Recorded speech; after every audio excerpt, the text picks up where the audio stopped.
Welcome back, mga kaaldab. Ito na naman po ang inyong lingkod, si Mr. Destiny. At magbibigay po tayo ng pinakamainit na update po ngayon sa social media. Yan po yung kumakalat ngayon sa Instagram, sa Twitter, sa Facebook, mga kaaldab, na sinasabi nga pong buntis daw po si Maine Polkerson. Malakas daw po ang panipaniwala ng mga fans na buntis nga po raw si Maine Polkerson. Ito'y galing po sa mga armin at sa mga netizen kuno na kung saan unang anak nila ni Congressman Spotted. Yan po yung mga napapansin daw po nila kay Maine Polkerson dahil nga sa mga post nito sa Twitter.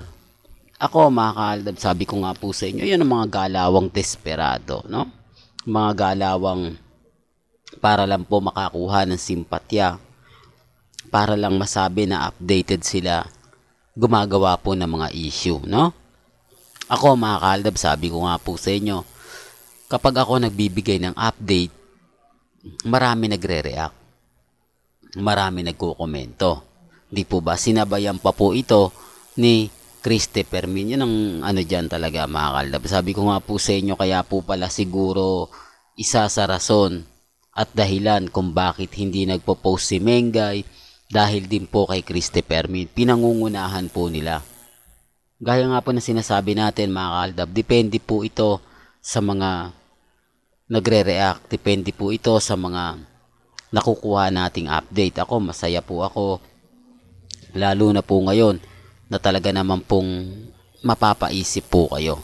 Hindi po ba? Bakit nga po kaya ginagawa yan ng mga netizen? Bakit nga po ba kumbaga pinapakalat nila yung mga ganyang impormasyon tapos makikisawsaw naman po si Christopher Min at sasabihin nga po raw na ganito ganyan, confirm na si Congressman Spotted at si Mengay buntis nga po raw, mga kaaldab. Sabi ko nga po sa inyo, depende to sa mga magre-react at magkokomento, di po ba? Tapos pag ako naglagay ng ganyan caption, galit na galit po sila. Di po ba? Although normal lang yan kasi may asawa normal lang po na mabubuntis. Pero yung mga update na hindi talaga maniwala, na talagang sabi ko nga po sa inyo, wag po kayong basta-basta padadala. Wala kasi si Mengay, walang update kay Mengay. Wala, ganyan po ginagawa nila para makakuha ng simpatya. Di po ba? Hindi katulad natin. Sabi ko nga po sa inyo, kapag walang update si Mengay, walang post, dito naman po tayo kay Alden Richards. Ganyan naman po sila ka-updated pagdating po.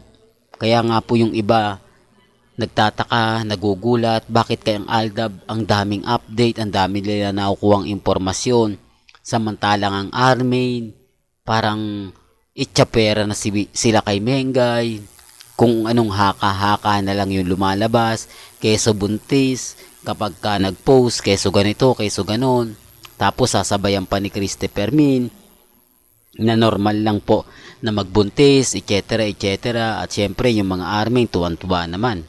Di po ba? Sinasabi ko lang po ito para lang po sa kaalaman ng lahat. Para lang po sa mga taong bumibisita at tumadalaw sa channel natin. Di po ba? At least ito, pinapatunayan ko lang po sa inyo na desperado po sila.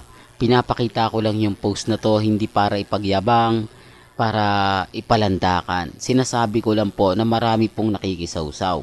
Marami pong kumbaga yung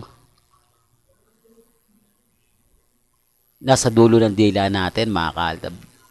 Ibig kong sabihin, talagang pinagpepiestahan po. Ako, mga kaaldab, kampante. Kaya nga po paulit-ulit kong sinasabi yan. Tapos ang dami nagre-react.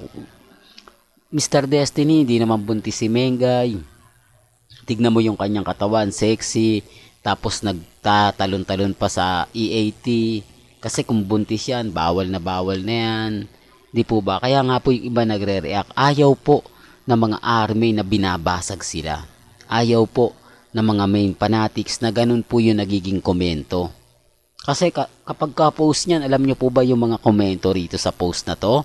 Alam nyo po ba yung mga mensahe dyan? Talaga mapapaisip po talaga kayo. Pabor na pabor sa mga army at main fanatics. Lahat ng komento doon. Halos wala po atang nag-react na hindi naman buntis si Mengay kasi nasa EAT. Hindi naman buntis si Mengay kasi napaka-sexy. Hindi naman buntis si Mengay kasi magalaw siya masyado eh. Walang ganun, di po ba? Walang kumukontra. Lahat talaga ng mga post o lahat talaga ng mga komento pabor na pabor sa pagbubuntis ni Mengay. Sinasabi ko lang po yung totoo ah. Ano kaya, talagang sadyang walang nag-react? Sadyang, kumbaga, lahat po ba talaga na nagko-comment doon pumapabor? O binubura lang?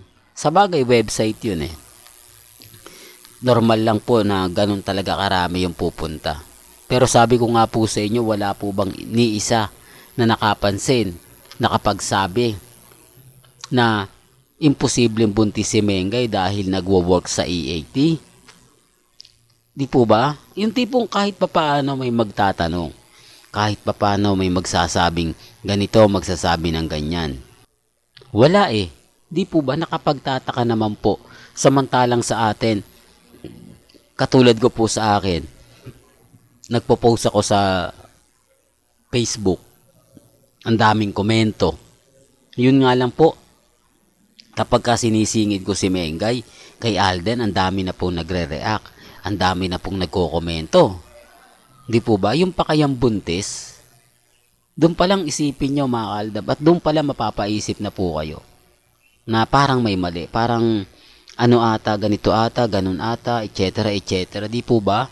Sinasabi ko lang po yung katotohanan. Sabi ko nga po sa inyo, sa mga taong nagre-react, sa mga nagsasabing buntis si Mengay, nire-respeto ko po kayo at ginagalang. Ganito po talaga yung ginagawa nila at taktika po talaga nila to. Kapag walang ganap si Mengay, walang update, sila po yung gumagawa ng paraan. Sila po yung kumbaga naghahanap na mga yung tipong para may maibigay lang silang update, para may mabato lang sila.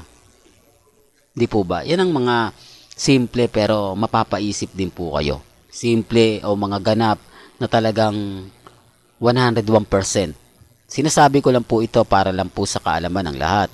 Para lang sa mga taong bumibisita at dumadaan sa channel natin. Ako masaya po ako, lalo na po ngayon na talagang kitang-kita nyo naman po, di po ba, ang mga ebidensya at resibo.